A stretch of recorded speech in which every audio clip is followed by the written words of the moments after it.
প্রথম আলোর রিপোর্ট, কি আলো? প্রথম আলোর রিপোর্ট, গত 15 বছরে উন্নয়নের নামে লুটপাট হয়েছে প্রায় 3.25 লাখ কোটি টাকা। কার রিপোর্ট? আমাদের বানানো কথা। প্রথম আলোর রিপোর্ট। গত 15 বছরে কারা ছিল জানেন তো? হ্যাঁ, শুধু ওনাদেরকেই দোষ দিয়ে লাভ নাই। স্বাধীনতার পর থেকে শুধু শাসকের হাত বদল হয়েছে, আমরা কিছু পাই নাই, ঠিক কিনা বলেন? শুধু ওনাদের দোষ দিয়ে কি লাভ? একদল খাইছে, আরেক দল খাওয়ার জন্য রেডি হয়ে আছে। আমরা এরকম চাই না, জনগণকে ফুটপাতে বসাই দিস। প্রিয় ভাইয়েরা, তাহলে জাপানের মানুষও মানুষ, আমরাও মানুষ। সিদ্ধান্ত আপনার, কোন মানুষ হবেন, ভালো মানুষ না খারাপ মানুষ? আজকের আলোচনার বিষয় হচ্ছে মানব সম্পদের উন্নয়ন, human resource development. It's a process to increase the capacity of knowledge, skill, capacity of the people of a country. একটা দেশের মানুষের জ্ঞান, তাদের দক্ষতা কি করে বাড়ানো যায়, বাড়িয়ে দেশের উন্নয়ন করানো যায়, এটাই হচ্ছে মানব সম্পদ উন্নয়নের মূল কথা। তাহলে মানব সম্পদ হচ্ছে একটা দেশের সবচাইতে শক্তিশালী পুঁজি। বাংলাদেশের আসল পরিচয় কি? এই ইসলাম নিয়ে আমরা সংসদ ভবন সাজাবো, রাজি আছি না নাই? শেকড় ভুলে যাওয়া যাবে না। আমরা ধাপে ধাপে শারিয়া আইনের দিকে যাব ইনশাআল্লাহ, কিন্তু জঙ্গিবাদ দিয়ে নয়, কট্টরপন্থা দিয়ে নয়। আমরা ইন্টেলেকচুয়ালি, গ্রাজুয়ালি, ধাপে ধাপে শারিয়া আইনের দিকে মুভ করব ইনশাআল্লাহ। বলো লিল্লাহি তাকবীর। এদেশের আসল পরিচয় সবাই বলে না, আওয়াজ করে, এদেশের আসল পরিচয়। চট্টগ্রাম, ফেনীতে যারা গিয়েছেন, মেঘনা গোমতী ব্রিজ প্রকল্প নাম শুনছেন? মেঘনা একটা ব্রিজ পার হওয়া লাগে। এই মেঘনা গোমতী, এখানে 3টা ব্রিজ, কাঁচপুর সহ, এই 3টা ব্রিজের নির্মাণ কাজ, রেনোভেশনের কাজ দেয়া হয়েছিল জাপানের একটা কোম্পানিকে। কাকে? জাপানের কোম্পানির নির্মাণ শেষে 738 কোটি টাকা বেঁচে গেছিল, এটা গভর্নমেন্টের হাতে দিয়ে তারা বিদায় নিয়েছে। কত টাকা? 738 কোটি টাকা। যত প্রাক্কলিত ব্যয় নির্ধারণ করা হয়েছে, সব টাকা সরকার, তৎকালীন সরকার, 2019-এর সরকার, কারা ছিল তো জানেন? এই 2019-এর সরকার তাদেরকে দিয়েছে। তারা রিনোভেশন নির্মাণ শেষে 738 কোটি টাকা অতিরিক্ত বেঁচে গেছিল, এটা আবার গভর্নমেন্টের হাতে বুঝাই দিয়ে তারা বিদায় নিচ্ছে। আমরা কেন এমন হইতে পারলাম না? জাপানের ওরাও মানুষ, আমরাও মানুষ, তার মানে মানুষে মানুষে পার্থক্য আছে না নাই? বাংলাদেশের 2টা উদাহরণ দেয়। 1 নম্বর উদাহরণ, গত সপ্তাহে আপনারা জানেন কক্সবাজার আমার একটা প্রোগ্রাম ছিল, তো হেলিকপ্টারে গিয়েছিলাম। ফেনী জেলা যখন পার হচ্ছি, আমি দেখলাম 3টা উইন্ডমিল চিনেন তো? বিশাল পিলার, 3টা-4টা পাখা থাকে। বায়ু বিদ্যুৎ কেন্দ্র, বাংলাদেশের প্রথম বায়ু বিদ্যুৎ কেন্দ্র এটা। মুহুরী প্রজেক্ট বলে এটার, সম্ভবত মুহুরী প্রজেক্ট।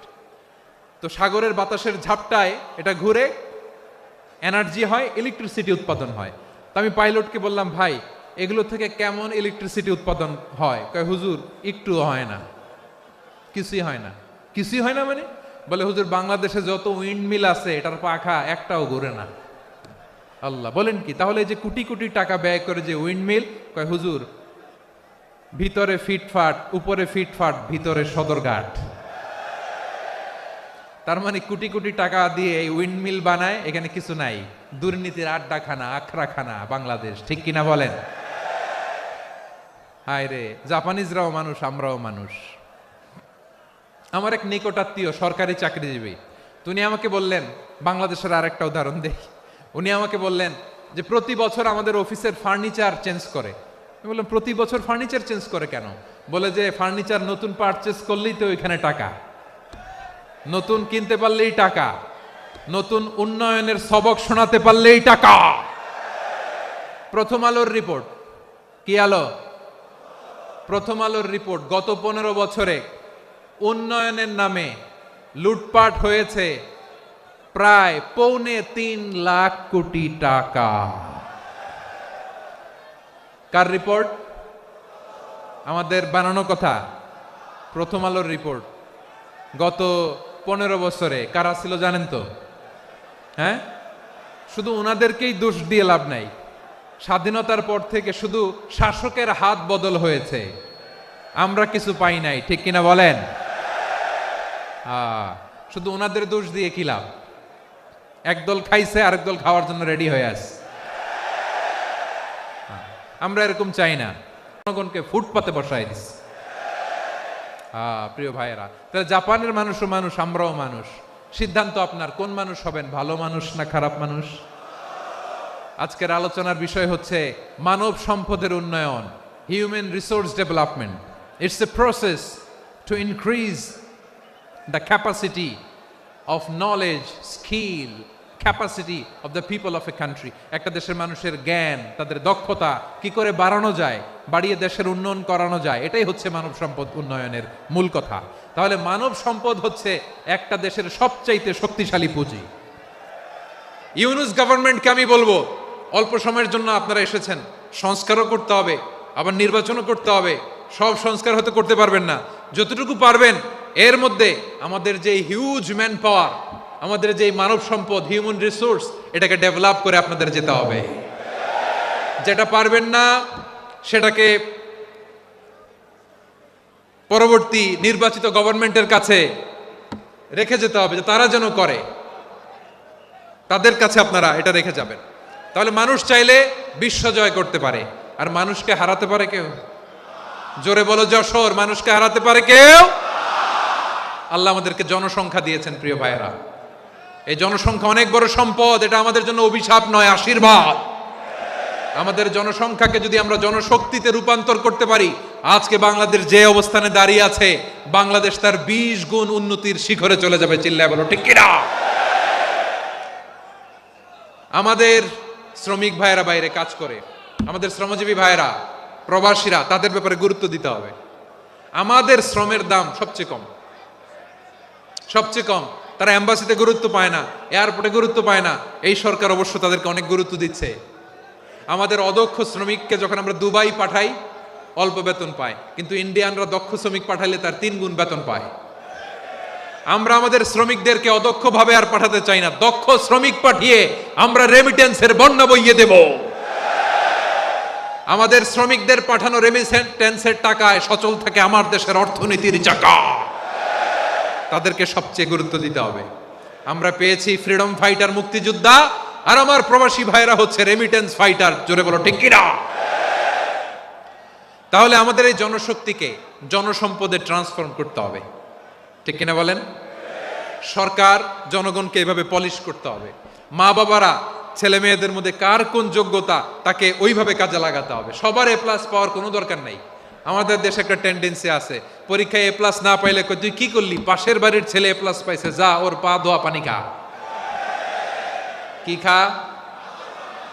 তা আমি ভাবছি যে পা ধোয়া, এ প্লাস পাওয়া ছেলেদের পা ধোয়া পানির একটা পানির ব্র্যান্ড বানাইতে হবে, এরকম লেখা থাকবে, এ প্লাস পাওয়া ছেলেদের পা ধোয়া পানি। খাওয়া নাই, এগুলার খাওয়া নাই, ওরে আল্লাহ এ প্লাস পাওয়ার জন্য বানাইছে, আর আপনার ছেলেকে এই এ প্লাস গুলারে নিয়ন্ত্রণ করার জন্য আল্লাহ বানাইছে। ওকে দিয়ে আল্লাহ কি করবে আপনি জানেনই না। একটা এ প্লাস, একটা এ গ্রেড একটা মানুষের জীবনকে ঠিক করে দিতে পারে না। আপনার ছেলেকে আল্লাহ অন্যদিকে যোগ্যতা দিয়েছে, ওদের মনোবল ভাঙবেন না, খবরদার, খবরদার। ছেলে মেয়েদের মনোবল ভাঙবেন না। যাকে দিয়ে যেটা হবে তাকে দিয়ে সেটা করতে হবে, তার প্রতিভাকে সেভাবে কাজে লাগাতে হবে। তাহলে বাংলাদেশ, আমাদের এই জনসংখ্যা জনসম্পদে রূপান্তরিত হবে। আমাদের সরকারের তত্ত্বাবধানে আমাদের 18 কোটি জনগণ দক্ষ জনশক্তিতে রূপান্তরিত হোক, আমরা চাই কি চাই না? আমরা ভালো মানুষ, শ্রেষ্ঠ মানুষ হতে চাই কি চাই না? ওই জাপানিজদের মতো সৎ, ওই ইউরোপিয়ানদের মতো কালচার্ড, আমাদেরকে আল্লাহ তাআলা কোরআন সুন্নাহ অনেক কিছু দিয়েছেন। যেহেতু বর্তমানে আমরা দেখছি তারা সৎ, তাদের মধ্যে ভ্যালিউ আছে, সেগুলো আমাদের মধ্যে আনার দরকার আছে না নাই? আর ইসলাম দিয়ে আমাদের জীবনকে সাজাতে হবে, ইসলাম দিয়ে আমার পরিবারকে সাজাতে হবে। ইসলাম থেকে, কোরআন থেকে প্রেসক্রিপশন না নিলে জীবন সুন্দর হবে না। কোরআন থেকে প্রেসক্রিপশন না নিলে সমাজ সুন্দর হবে না। কোরআনের প্রেসক্রিপশন না মানলে রাষ্ট্র সুন্দর হবে না। কোরআনের প্রেসক্রিপশন অ্যাপ্লাই না করলে শুধু দুর্নীতি দমন কমিশন দিয়ে দুর্নীতি বন্ধ করা যাবে না। এজন্য কোরআনের আইন আমরা চাই কি চাই না? প্রিয় ভাইয়েরা, হিউম্যান রিসোর্স ডেভেলপমেন্ট, মানব সম্পদের উন্নয়ন, আমাদের সরকার যেন এদিকে নজর দেয়। আমরা যেন এই ব্যাপারে যত্নবান হয়ে উঠি। যাকে আল্লাহ যে যোগ্যতা দিয়েছে, এই যোগ্যতা দিয়ে আমরা যেন ইসলামের জন্য, দেশের জন্য কাজ করি। আমরা যেন আমাদের স্কিল ডেভেলপ করি, আমাদের পটেনশিয়ালকে ডেভেলপ করি। মোরালিটি, ভ্যালিউজ নিয়ে শায়েখ আহমদুল্লাহ আলোচনা করেছেন, এগুলো দিয়ে যেন আমরা আমাদেরকে সাজাই। আল্লাহ তাআলা আমাদের দেশকে তুমি নিরাপদ করো, আমরা পড়ি আমিন। আল্লাহ আমরা 18 কোটি জনগণকে তুমি জনশক্তিতে রূপান্তরিত করো, আমিন। আল্লাহ আমরা হাতে হাত রেখে, কাঁধে কাঁধ মিলিয়ে, ভাই ভাইয়ে যেন এই দেশকে গড়তে পারি, আল্লাহ তুমি তৌফিক দান করো, আমরা পড়ি আমিন।